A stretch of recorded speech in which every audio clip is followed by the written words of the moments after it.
आज आष्टी येथे आयोजित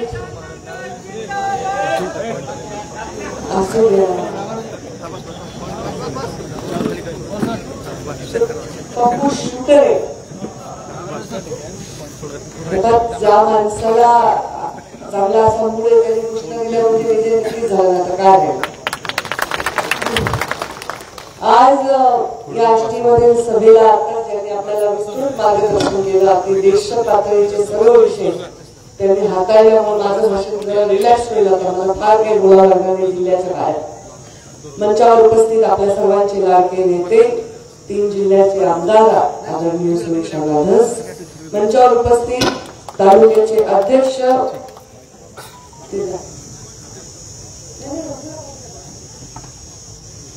तालुक्याचे अध्यक्ष त्यांचेही वक्तृत्व इतकं चांगलं आहे की आता त्यांना जास्तीत जास्त सभांमध्ये भाषण करायला मला पाठवावं लागेल ॲडव्होकेट साहेबराजी मस्के मंचावर उपस्थित उपजिल्हा प्रमुख शिवसेनेचे जालिंदरजी वांगे आमचे अनेक वर्ष सातत्याने आमच्या प्रत्येक कार्यक्रमात कामात प्रचारात नेहमी योगदान देत असलेले वाल्मिक तात्या निकाळजे या आष्टी नगरीचे नगर अध्यक्ष सियाबे मंचावर उपस्थित अरुण निकाळजे आदिनाथ सालक संजय बिहर सविताताई गोल्हार रंगनाथ धोंडे यशवंत खंडागळे बद्रीनाथ जगताप कल्याणराव पोकळे रमेश ढगे सादिक कुरेशी संजय ढोंगळे दत्तोबा वाडेकर आमच्या समोर बसले ज्यांनी ठरवले की आम्ही मंचावर नाही बसणार असे आमचे विजय गोला महेंद्र गर्जे मंचावर उपस्थित अनुरुद्ध सानप शैलजा गर्जे उपस्थित सर्व मान्यवर माझं लाईट मानवते लागतील का मी सर्व समोर उपस्थित सर्व ज्येष्ठ वडीलधारी मंडळी सर्व युवा बांधव आणि माझ्या माता भगिनींनो आपल्या बीड जिल्ह्याची निवडणूक ही मी स्वतः पाहणारी ही 5वी निवडणूक आहे मुंडे साहेबांच्या 2 निवडणुका प्रीतमताईंच्या 2 निवडणुका या मी स्वतः पाहिल्या त्याच्या आधी तर आपली रजनीताई पाटील उभ्या होत्या प्रकाशदादा सोळंकी उभे होते मला तर आठवते सदाशिव आप्पा उभे होते तेव्हाची सुद्धा मला निवडणूक आठवते मी शाळेत होते त्या सर्व निवडणुका मी पाहिल्या आणि दर निवडणुकीमध्ये वातावरण जे आहे ते एका विशिष्ट पद्धतीने निर्माण होतं आणि प्रत्यक्षात जो निकाल आहे खास करून मुंडे साहेबांच्या पदार्पणानंतर तो मात्र जनता अत्यंत योग्य आणि सकारात्मक देते आज आष्टीच्या या सभेमध्ये भव्य सभा आहे अण्णांनी आता सगळे विषय मांडले असा कुठलाही विषय नाही ज्याच्याविषयी गैरसमज येतो त्यांनी मांडला या आष्टीमध्ये इथे सभा घेणं शक्यच नव्हतं काही वर्षापूर्वी सत्य बोलले शक्यच नव्हतं पण आज एक असं पटांगण झाले उजव्याही हाताला लोक आहेत डाव्याही हाताला लोक आहेत अशा लोकांच्या सभा असतात ज्याला रिकाम्या खुर्च्या उचला उचला उचला म्हणावं लागतं पण इथं खुर्च्या मागवा मागवा मागवा असं म्हणावं लागते ही फार मोठी गोष्ट म्हणजे आपल्याला सभा ऐकायची आहे हे त्याचं कारण आहे असं मी समजते याचं कारण आपला नेताही आपल्या आवडतीचा आहे आणि जो नेता आपल्याकडे येथे मतदान मागायला आलाय त्याच्याविषयी पण काही आक्षेप नाही उमेदवार सगळ्यात पहिले प्रचाराला येतो तो उमेदवार पसंत लोकांना पडणं हे पहिले माणसाचं 15 दिवस महिनाभर जातो आणि मग इलेक्शन सुरू होते इथे उमेदवार नापसंत आहे असं कोणी आहे का राष्ट्रवादीचा नाही भाजपचा कुणाला वाटतं का अरे उमेदवार कशाला दिला तो पंकजा ताई आले फार वाईट झाला आता काही खरं नाही भाजपचं असं वाटतं का कुणाला उलट मला वाटतं बरेचसे लोक असे म्हणतील ताई तुमच्यावर राग नाही हो थोडा मग पक्षावर राग आहे क्यों या अच्छा मला ऐकू नाही आहे मला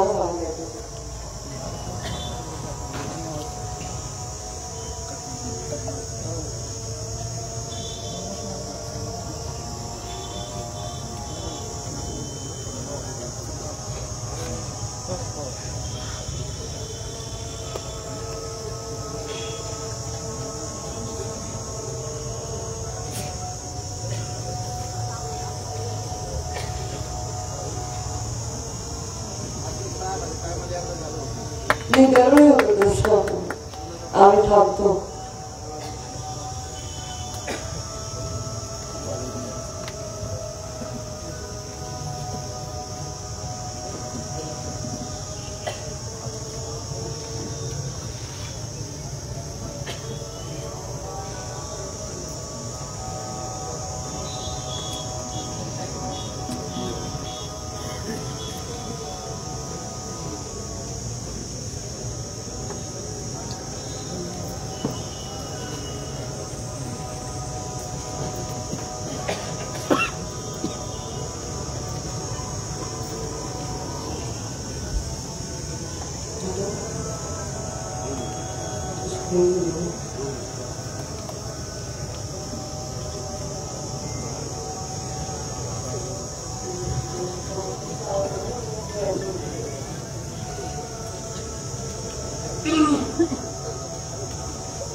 तर मी सांगत होते की उमेदवार जो लोकांना आहे तो पसंत आहे, म्हणजे लोकांची काही तक्रार नाही.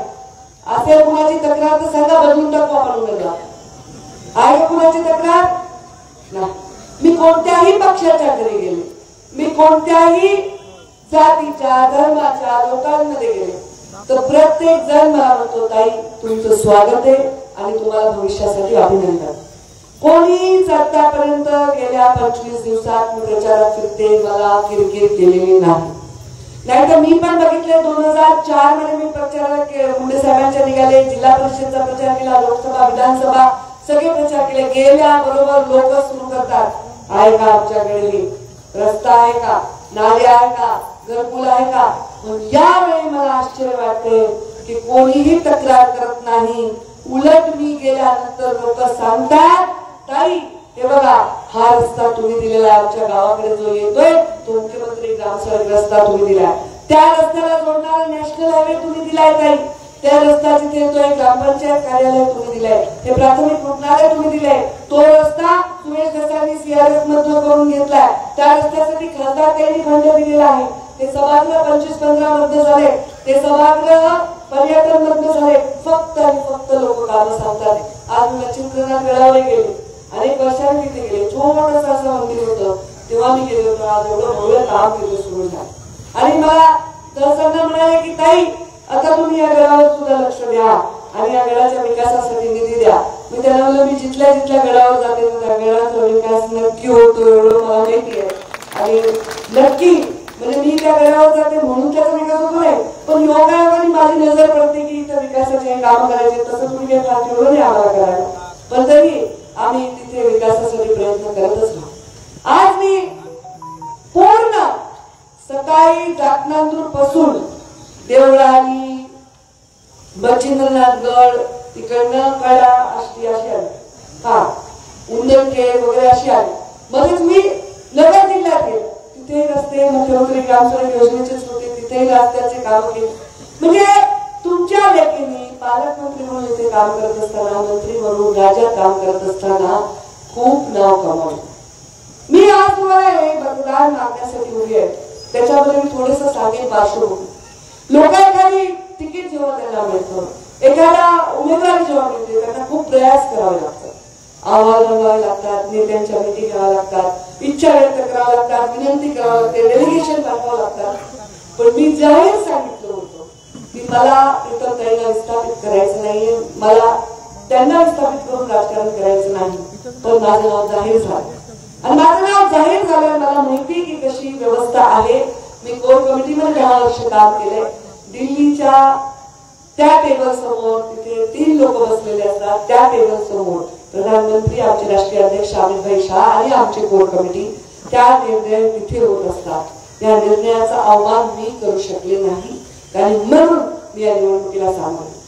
त्याच्यामुळे अजून एक कारण, मुंडे साहेब ग्रामीण विकास मंत्री झाले आणि एक आठवडा सुद्धा झाले नाही. मुंडे साहेब लोकसभेला तुम्ही निवडून दिली, एवढी कठीण निवडणूक होती, 17 दिवस सुद्धा मुंडे साहेब जगले नाही. मुंडे साहेबांचा सत्कार आपण ठरवला होता, तो सत्कार बघा 4 जून त्याची तारीख आहे. मुंडे साहेबांच्या सत्काराची तारीख 4 जून, तर त्या दिवशी अंतिम संस्कार मुंडे साहेबांच्या करायची दुर्दैवी वेळ ही या हातावर आली. तर 4 जूनला आता परत निकाल लागला. या 5 वर्षात मी हरल्यानंतर तुमचे हे नगरपंचायत माझ्या हातच्या झाल्या. आष्टी, पाटोदा, वडोली या नगरपंचायत, शिरूर या नगरपंचायत ह्या आमच्या काळात झाल्या. मग मुंडे साहेबांनी तेव्हा तालुके केले, शिरूर, वडोली, दारूड, रेणापूर हे सगळे परळी, हे मुंडे साहेबांनी त्यांच्या हातचे तालुके केले.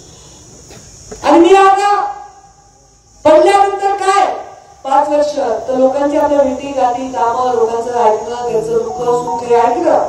ह्या पलीकडे जाऊन मला राष्ट्रीय राजकारणात संधी मिळाली तर मला फार वेळ तेव्हा एक चांगला घालता आला, खूप वाचन करता आलं, आध्यात्मिक शक्ती माझी वाढवत आली.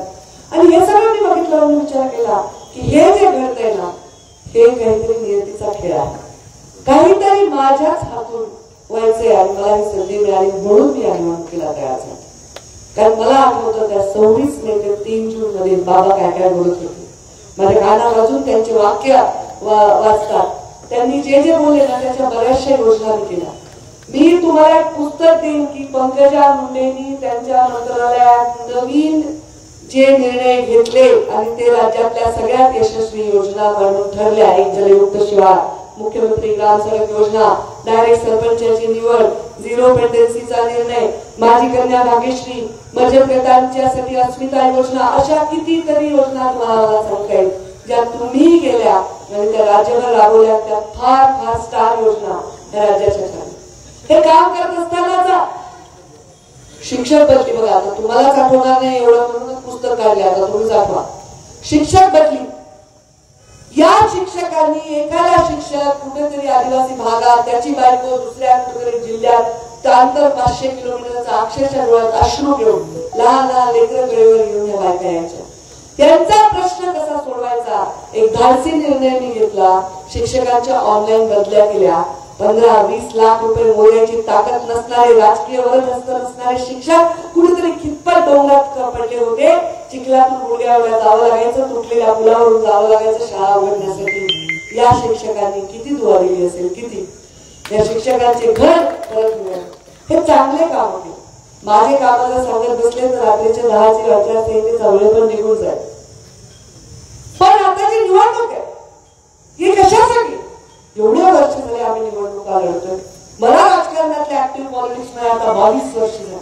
अनेक वर्ष निवडणुका लढले, काही गोष्टी होत होत्या, हा आमचा आहे तो तुमचा आहे, प्रत्येकाला वाटत असतं, आम्हाला वाटतं तुम्हाला वाटतं त्यांना वाटतं प्रत्येकाला. पण एवढं उघड राजकारणामध्ये बोललं कधी जात नाही. मी विचार करते की निवडणूक कशावर आहे? ही संसदेची निवडणूक आहे, ज्या देशातल्या सर्वोच्च अशा संसदेची निवडणूक आहे, सर्वोच्च सभागृहाची निवडणूक आहे, जगातल्या सर्वात मोठ्या पार्टीची उमेदवार तुमची लेख आहे. आणि हे सगळं असताना प्रचार काय? उमेदवार आवडलाय, उमेदवार पसंत पडलाय, उमेदवारचं रेकॉर्ड चांगले. मी मागच्या सगळं विचारलं की आपण बँकेमध्ये कर्ज जर घ्यायला गेलो तर बँक कर्ज तर 100 कागद मागते. तुमचं बँक रेकॉर्ड दाखवा, तुम्ही कुठे अकाउंट बुडवले का, सिबिल रेकॉर्ड दाखवा, तुम्हाला माहिती आहे की तुम्हाला लोन देऊ जाणार, म्हणावं लागतं की नाही? हे सगळं विचारलं जातं. मतदान देताना हे का विचारलं जातं? मागच्या वेळी 70,000 मताची लीड आम्हाला आष्टीमधनं मिळाली. मी खूप खूप त्या प्रभावित झाले त्या लीडने. मी त्याचं खूप अभिनंदन तुमचं आणि सगळ्या टीमचं करते. एवढी मोठी लीड आपल्याला मिळाली. पण मी विचार करेल की समोरच्या माणसाला मतं किती मिळाली? 5,09,000 मतं. आणि माझं नाव तुम्हाला देशात कुठे सांगितलं तर लोक बोलतील पंकजा मुंडे. जिल्ह्यामध्ये कोणी मारलंय, कोणी दुखलंय, कोणाचं काही झालंय, कोणाच्या घरी काही ऍक्सिडेंट झालाय, कोणाच्या घरी काही इलाज करायचा आहे, लग्न आहे, कार्य आहे, शिक्षण आहे, कशालाच एखादा व्यक्ती येऊच नाही. आणि म्हणाले की हा एक व्यक्ती आणि नेमका निवडणुकीच्या वेळी येतात आणि एक मतांचा मोठा घेऊन जातात. शेवटी त्या 5,09,000 विकास आम्हाला करावाच लागणार. विजयी झाला आम्ही केलाय. माझ्या आयुष्यात मला गवनांकी मत नाही पडली अशा बूथला सुद्धा मी निधी दिलेला आहे आणि मी असा कधी भेदभाव केला नाही. आता हे सुरेश अण्णा 35 वर्ष राजकारण करतात, ते मस्के दादा 40 वर्ष राजकारण करतात, विष्णू बोला 25-30 वर्ष 40 वर्ष राजकारण करतात. तुम्ही तात्या किती वर्ष राजकारणात? 40-45 वर्ष. तुम्ही सगळे 25-30-40 वर्ष राजकारणात. हे 25-30-40 वर्ष राजकारण करताना आपण काय काय नसतं केलं? आपण शिवजयंती केली, आपण भीम जयंती केली, आपण महात्मा फुले जयंती केली, आपण रामनवमी केली, आपण ईद मिलाद केला, आपण इफ्तार पार्टी केली. आपण अशी कुठली गोष्ट केली? राजकारणात काम करणं म्हणजे येड्या गबाळाचं काम नाही. लोकांच्या हृदयावर राज्य करणं म्हणजे येड्या गबाळाचं काम नाही. आले एकाच निवडणुकीला आले दुसऱ्यांदा गेले असं नाही. 25-25 वर्ष प्रत्येक जण आपापल्या ठिकाणी काम करतो आणि आजची परिस्थिती अत्यंत अंतर्मुख करणार. काय विचारता येतो? काय मेरिट विचारतो आपण उमेदवाराचं?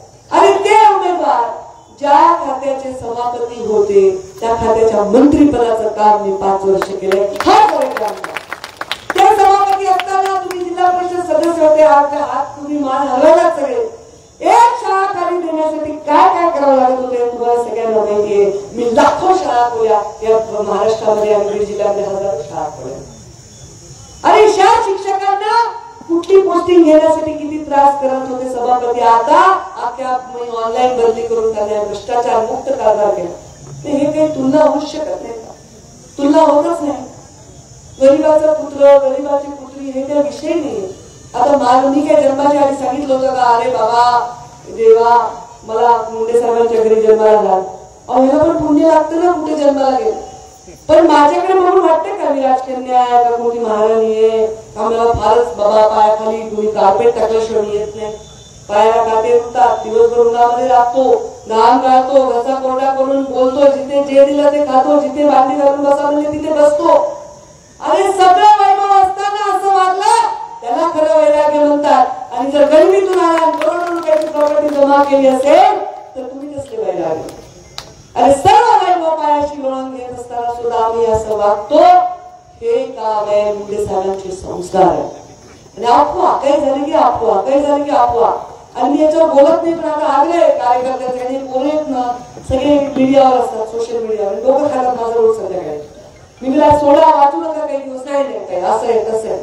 किती अफवा. पंकजा मुंडेची सीट गेली.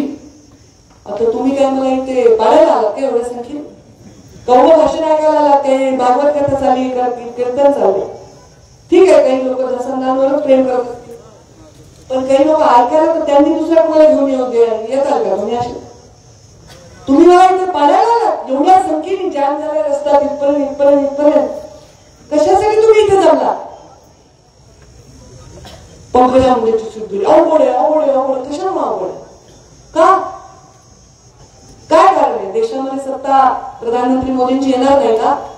तुम्हाला सत्तेमध्ये बसवणारा माणूस पाहिजे नाही का? बाकीचे सगळे त्यांनी बोलून टाकले राहणार काय पहिले काय? आता मुसलमान बांधव सगळीकडे भेटत हम आपको वोट देने वाले थे.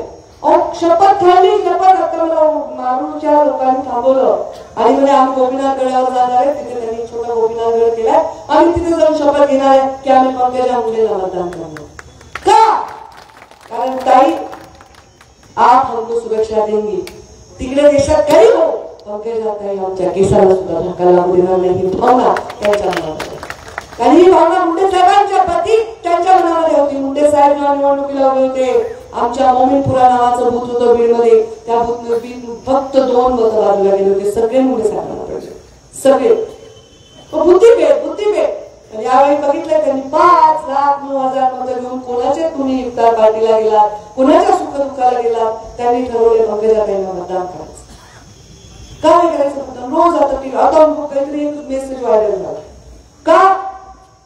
तो म्हणे सगळे अधिकारी वरचे कुठले पालकमंत्र्यापासून, एक तर मी पालकमंत्री नेहमी पडलेले आमदार आणि आताचे उमेदवार, पालकमंत्र्यापासून ते काय ग्रामपंचायत सगळे आमदार हजार समाजाचे. आणि कुठे गेले साडी पोलीस काय रंग सुतार सोना आणि आम्ही काय करायचं हे काय चाललंय? कोण असे आलानी माणसाशी मेसेज करत असतील मी विचार करतो. IAS अधिकारी कसे येतात? RPS अधिकारी कसे येतात? पंकजा मुंडे पालकमंत्री झाली तेव्हा नवल किशोर राम अधिकारी होते. कोण होते ते? पंकजा मुंडे नंतर देवेंद्र सिंह नावाचे कलेक्टर आले. त्याच्यानंतर काय नाव त्याचं आपलं कलेक्टर नंतर कोण कार्तिक पांडे नावाचा कलेक्टर. पहिल्यांदा जेव्हा मी आज झाले इथे ग्रामविकास मंत्री म्हणून सीओ पहिला आला नन्नावरे नावाचा. कोणी नन्नावरे? माझा सिव्हिल सर्जन पवार नावाचे होते. त्याच्यानंतर थोरात नावाचे सिव्हिल सर्जन होते. कोण येते? माझी एसपी रेड्डी समाजाचा मान रेड्डी नावाचा माणूस होता. त्याच्यानंतर माझ्याकडे एक एसपी आला त्याचं नाव हर्ष पोद्दार होता. मारवाडी समाजाचा पोद्दार. एसपी काय चांगलं काम केलं. मी अधिकारी जात बघून आणत नव्हते. मी अधिकारी सीआर बघून आणत होते. आणि अधिकाऱ्यांबरोबर बसून एका ताटात खाणाऱ्यापैकी आम्ही नाही. अधिकाऱ्यांना धाकच पाहिजे. तुमच्या मंत्र्यासमोर तुम्ही उभा राहायला पाहिजे. तुम्ही थरथर कापलं पाहिजे. तुम्ही जर चूक केलं तर तुम्हाला भीती वाटते. एसडीबीचे अधिकारी मला वाटतं ते दुसरा माझ्या हातातली पोस्टिंग होती ते कोणतरी मी केलं होतं त्याचं नाव काय मला आठवत नाही. असं हे सगळे मी पुरावे सगळे दाखवू शकतो. येडके नावाचा माझा सीईओ होता. नंतर दुसरा जाता जाता अमोल येडके कोण होता सांगा. एक तरी याच्यामध्ये एखादा पोलीस अधिकारी एखादा अधिकारी असेल कोण आहे याच्यामध्ये? अरे मेरिट असतं सगळीकडे जात नसते. पण जेव्हा मी काम केलं जेव्हा ज्या बूथवर मला 2 मतं सुद्धा नव्हते त्या बूथवर सुद्धा काम केलं तेव्हा त्या लोकांना बरं वाटलं. तेव्हा त्यांना आनंद वाटला. त्यांना खूप चांगलं वाटलं. काय म्हणजे त्या विषय बोलायला येऊन जाऊन हेच विषय. मी सांगितलं लोकांना 2 गोष्टी मला बदलता येणार नाही. एक मी स्त्री आहे. मी कसं बदलू शकते? मी स्त्री. मी मुलगी झाली. म्हणजे साहेबांना मुलगी झाली. लक्ष्मी झाली. खूप पेढे जिलेबी वाटले असतील लोकांना. आणि मी मुलगी आहे. मी काय करू? मुलगी कुठे वारस होऊ शकते का ह्याच्यावर लढत बसले मी 20 वर्ष. मी जेव्हा माझ्या पित्याला आज्ञा दिला तेव्हा लोकांनी मुली कुठे आज्ञा द्यायचा असतो का? किती चांगले म्हणले वाईट म्हणले दोन्ही म्हणले. मी मुलगी आहे. मी स्त्री आहे. मी हे बदलू शकत. आणि मी एका मागासवर्गीय समाजात जन्मले हे मी बदलू शकत नाही. पण माझे विचार मागासलेले नाही. माझे संस्कार मागासलेले नाही. आणि मला हा जिल्हा सुद्धा मागासलेला ठेवायचा नाही. तुम्हाला इच्छा जरी असेल यावेळी आपलं आपलं बघू मी तुम्हाला विनंती करते हे पाप करू नका प्लीज. का? कारण ही संधी परत येणार नाही. प्रधानमंत्री नरेंद्र मोदीच होणार आहे. आणि मी जर म्हणलं मोदीजी तर ते वळून बघणार बोलो पंकजा काय असं संधी येणार आहे का या जिल्ह्यात? येणार आहे का? नाही आवडत असेल तुम्हाला पंकजा मुंडे तर भाजपकडे बघून मतं द्या. भाजप आवडत नाही तर पंकजा मुंडेकडे बघून मतं द्या. तुमच्याकडे दोन्ही ऑप्शन आहेत ना. आहेत की नहीं? क्या करेंगे अभी आप? मैं मालूम है मुझे पहचान क्यों ना रात को 1 बजे कार्यवाही में मेरे ऊपर फूल बरसा रहे मेरी सारी बहनें बुर्का पहन के हिजाब पहन के मुझे मेरे ऊपर फूल बरसा रहे थे और ऐसा मैंने उनसे भी अच्छा हिंदी में भाषण किया. क्यों नहीं देंगे मत? इच्छा लोकांची मला मत द्यायची. 10-5 पोळं 10-5 विषय 10-5 सोशल मीडिया ही निवडणूक ठरवणार नाही हो. तुमचं भविष्य अंधकारात लोटण्याचा अधिकार कुणालाच नाही. ही मोठी संधी मिळणार आहे मला. आता कोणी म्हणेल ते मंत्री होणार वगैरे मी मला द्या रे बाबा मीडियावालो. कुणाला आवडत ताईला स्वप्न मला काही स्वप्न पडत नाही. मी एवढ्याच थाटात राहिले आमदारही नव्हते 5 वर्ष. काय मला फरक पडला? आज सगळ्या राज्यातून कोण येईल ताई सभेला आहे ताई सभेला आहे. मी कोण आहे? मी एवढी पात्रच नाहीये की मी सगळ्यांच्या सभा घ्याव्या. मी आपली बिचारी स्वतःची निवडणूक लढायला. माझ्या वडिलांनी मला वारशामध्ये स्वाभिमान दिलाय. आणि हा पाठीचा कणा जो त्यांचाच आहे. मला बसल्यावर बघा केवढी उंच दिसते. मला वागताच येत नाही ना. पाठीचा कणाच टाईट आहे. गरीब फटका माणूस असेल ना 10 वेळा मी आज राऊत म्हणून कार्यकर्ते त्यांच्या घरी गेले. त्यांच्या आईच्या मी 6 वेळा पाया पडले. 6 वेळा. ते मला सांगितलं माय तू निवडून येशील ग पांडुरंगाला नवस बोल माय तू मी वाहून भाऊची बघते माय तू निवडून येशील ग असं पांडुरंगाला सांग तूच बघ. ते मी 10-6 वेळा पाया पडले. कोणत्याही माझ्यापेक्षा वयाने मोठ्या माणसाच्या पाया मी पडेल. कोणत्याही माझ्यापेक्षा कर्तृत्वान माणसाच्या मी पाया पडेल. कोणत्याही फाटक्या गरीब माणसाच्या मी पाया पडेल. पण मी लाचार होणार नाही. आणि मी कुणाच्या दावणीला बांधलेली नाही. माझ्या पक्षाचे ते संस्कारच नाही. तिथे स्वतंत्रता. मी कशी वागले 10 वर्षात. उभे चापलुसी करत बसण्याचं काम आणि वेळ मला नाही. मी चापलुसी करायची असेल तर मी तुमची करेन. मला काय करायचंय? मला एकच कळतं की माझ्या जिल्ह्याला विकासाचा परत संधी आहे. आता तुम्ही परळीच्या लोकांना जाऊन गुपचूप विचार बरं कसं वाटलं त्यांना. मागच्या वेळी गडबड झाली तर कसं वाटलं तुम्हाला? बरं वाटलं?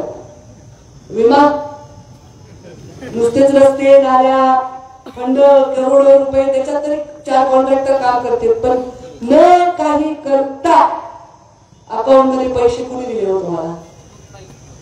कुणी दिले? मी दिले, माझ्या रोलने दिले. पंकजा मुंडेंनी नाही दिले, पालकमंत्री पंकजा मुंडेंनी. पंकजा मुंडेंनी नाही दिले, ग्रामीण विकास मंत्री पंकजा मुंडेंनी. पंकजा मुंडेंनी नाही दिले, महिला बाल कल्याण मंत्री पंकजा मुंडेंनी. नुसता पंकजा मुंडे काय देऊ शकते तुम्हाला भाषणाशिवाय? पण पंकजा मुंडे जर संविधानिक पदावर असेल तर तुम्हाला सर्व काही देऊ शकते. ही शक्ती पंकजा मुंडे मध्ये आहे. कारण मला दुसरं काहीच करायचं, मला एकच मुलगा आहे. मला त्यात काय करायचं? मला कमवायचंय. माझ्याकडे खूप खाण्यापुरत आहे. मला एवढं प्रॉब्लेम नाही की मला कुठं तुझे 10% द्या रे, 5% द्या रे, भांडवल पडतच नाही ना. माझ्याकडे अशी टोळकर गुणी तुमच्या खिशाला हात लावाय. माझ्याकडे फक्त तळमळ आहे, काहीतरी करायचं. शाळेपासून माझा स्वभाव आहे. ज्याच्या जवळ बाकावर कोणी बसत नाही मी त्याची पण मैत्री नसायची, त्या मुलीच्या पण जवळ मी गळ्यात हात घालायची. ही स्वभाव, हे लिडरशिप आहे. मुंडे साहेबांनी असंच म्हणले नाही भगवानगडावर की मला पंकजा दिसते. मला आधी खोटंच वाटलं, कोणतरी असंच फेक आहे. मी विचारलं त्या पत्रकारांना खरंच ते म्हणले का? ते म्हणले हो होत आहे. खरंच म्हणले. दरवेळी म्हणायचे दिल्ली दिसते तर मुंबई दिसते, यावेळी म्हणले पंकजा ताई दिसते. कारण हे नाही की पंकजा ताईला काही गठोडं ठेवलं, कारण हे की मला काहीतरी अर्धवट सोडायचं जे पंकजा तुला पूर्ण करायचं. आणि मुंडे साहेबांचा चेहरा बघितल्यावर कुणाला माया येत नाही? दोघे आरक्षण मागणाऱ्याला माया येते, दोघं नाही नाही काय येते ना.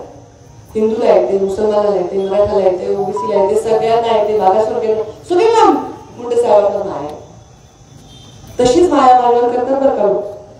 केवढं मोठं भाग्य आहे माझं. फक्त ही माया अशी अशी करून उपयोग नाही, अशी अशी करून बघा. एकदा बघाच, बघते करंट लागते का? डालो कामेगाव पुरा चमत्कार करते. तुम्हाला सांगते या वेळेत एकच महिला उभी आहे मराठवाड्यात. मी ना बरोबर आहे ना, दुसरं पण उभं आहे. आता मी राज्याचे विषय तुम्ही देशाचे बोलले, मला जिल्ह्याचे तर बोलावं लागेल ना.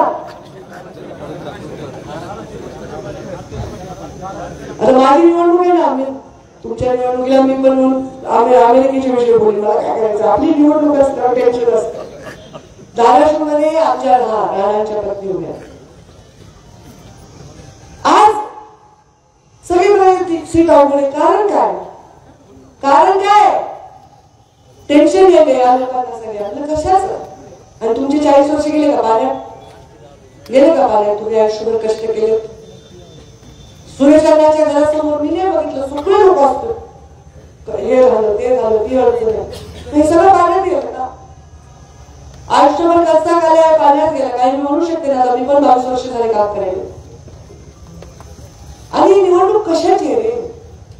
आरक्षणाचा शब्द कुणी दिला सांगा बरं? छत्रपती शिवरायांची शपथ घेऊन आरक्षणाचा शब्द कुणी दिला तुम्हाला? मुख्यमंत्री एकनाथ शिंदेने दिला, बरोबर आहे? कुठे निर्णय झाला? विधानसभेत. अध्यादेश कोण काढतं? विधानसभा. मंत्रिमंडळ त्याच्यावर सह्या करून निर्णय देतो. ही निवडणूक संसदेची नाहीये ना, विधानसभेची निवडणूक नाहीये ना, ही संसदेची आहे. हा विषयच नाही केंद्रात. त्यामुळे हा विषय हा केवळ केवळ स्वतःच्या काळात धुंडा मागून घेणे आणि त्याच्यामध्ये माझ्यासारख्या माणसाला ओढणं हे प्रचंड अन्यायकारक आहे असं मला वाटतं.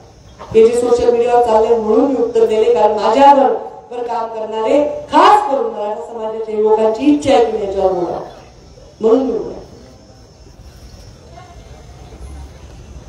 ही दरी करायचा प्रयत्न झालाय. काही केलं. आता मी म्हटलं की मी इथंच बसणार आहे. 13 मे पर्यंत तुम्ही मला मत नाही दिले तर मी इथंच बसणार आहे. मी पाण्याचा थेंब सुद्धा घेणार नाही. काय उपयोग? तरी पण आगे लोक मत देणार. पण जर कायद्याने गोष्ट करता येते ती कशानेच करता येत नाही. हे जे समोर बाबासाहेब आंबेडकरांचा फोटो आहे ना, हा कायदा इतका प्रभावी आहे. त्या कायद्यापुढे प्रत्येक सत्ता झुकत असते. एवढा मोठा कायदा आहे तो आणि माणूस जिंकत असतो. ज्याच्या अंगात लाल रक्त आहे त्याचा निळ्या शाईने लिहिलेला हा इतिहास आहे.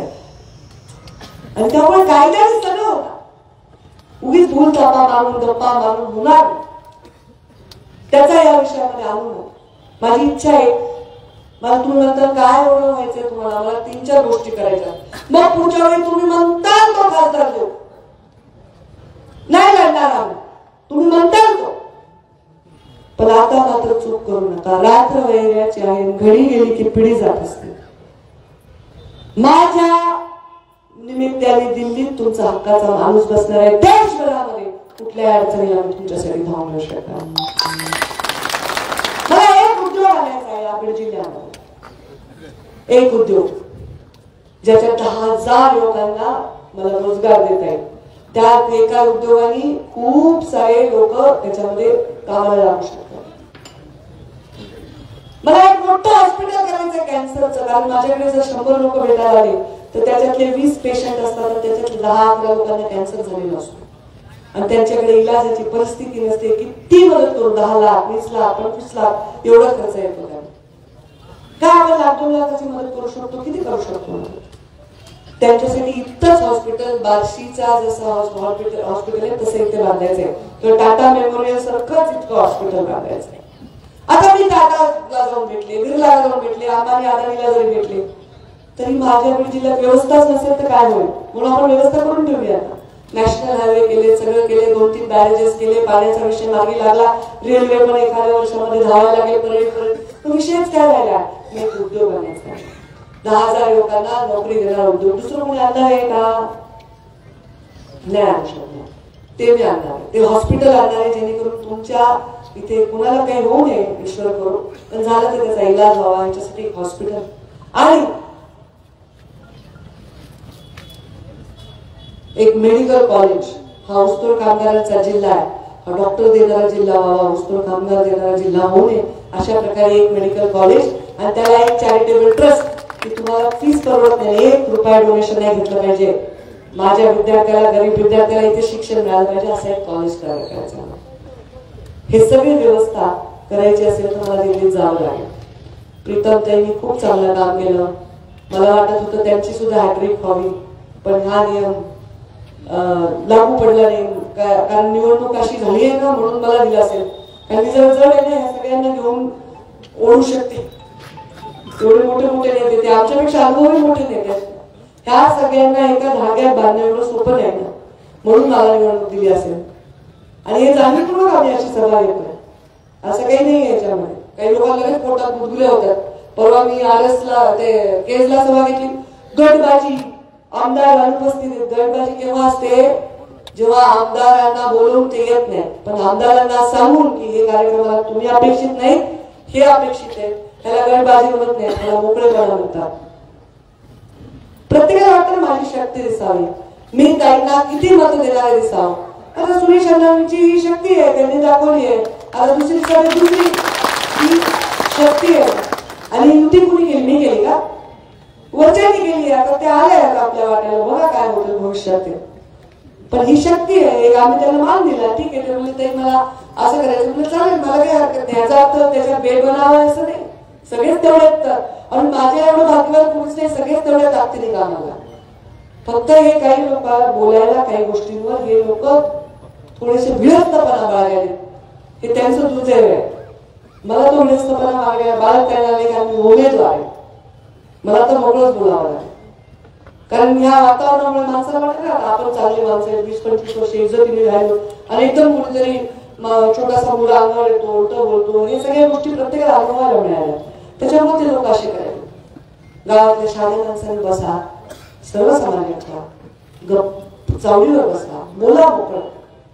कशामुळे गावागावामध्ये अदृश्य वृत्ती तयार करतात, नका करू, मोकळं बोला. काय जिल्ह्याचं चांगलं होईल याच्यावर बोला. बाकीचे विषय होत राहतील, अनेक वर्ष होत राहते. आज आहे का, माझ्या जन्मल्यापासूनची लढाई आहे, जन्मल्यापासूनची.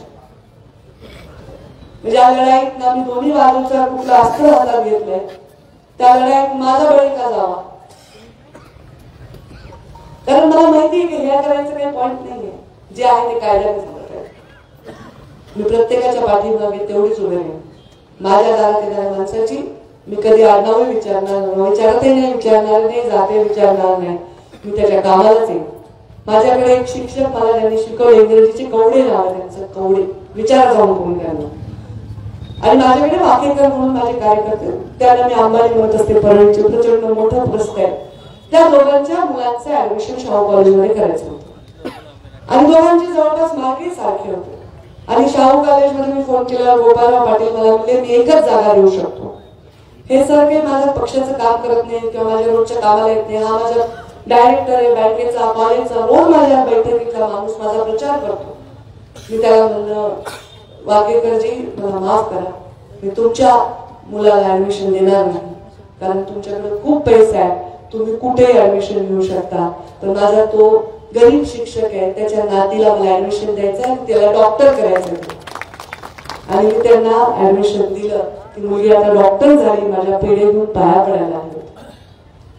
अशी भूमिका कोणीतरी घेणार पाहिजे, कोणीतरी. ही उच्च सभागृहातली निवडणूक आहे, उच्च मानसिकतेने याच्यात मतदान करा असं मला वाटतं. आणि ते मतदान जर तुम्ही केलंच तर पात्रीदार म्हणून केलं तर ते नक्कीच माझ्या पारड्यात पडेल. आणि सुरेश दसांनी निवडणूक हातात घेतली आहे, त्यांनी घ्यावी. त्यांचा परिचय समोरच्या उमेदवाराचा माझ्यापेक्षा जास्त, त्यांची मैत्री सुद्धा चांगली आहे आणि त्यांनी प्रयत्न केले की त्यांनी जाऊ नये, तर त्यांच्याबद्दलचं सत्य त्यांनी बोलावं. धनंजय मुंडे म्हणले मागेच्या सभेत मी 4 दिवस नंतर बोली समोरच्या उमेदवारावर. म्हणजे काय पाहिजे मग, आधीच बोला ना, लोकांना सावध करा, सावध जाऊ. ते असतं ना इकडे असं बोर्ड असतो तसं, सावधान रात्र वैराची आहे, आता गडबड झाली. या जिल्ह्याला बाकीच्या जिल्ह्याला बघा, खूप जिल्हे त्यांना वालीच नाही, फार अडचण आहे. तुम्हाला लोक चांगला वाली आहे, तुमच्या सगळ्या गोष्टी मी करू शकते एवढीच विनंती करायची. आणि तुम्ही ती सार्थ करावी निवडणूक. आणि मला 5 वर्ष ज्या कष्टाने काढल्या, जे कष्ट मी भोगले, त्याच्यानंतर एक सन्मानजनक विजय मला द्या. नुसता विजय नाही, सन्मानजनक विजय, मला शोभणारा विजय, तुम्हाला शोभणारा विजय मला द्या अशी अपेक्षा व्यक्त करते. आणि माझ्या मागे धन्यवाद. जय हिंद, जय महाराष्ट्र.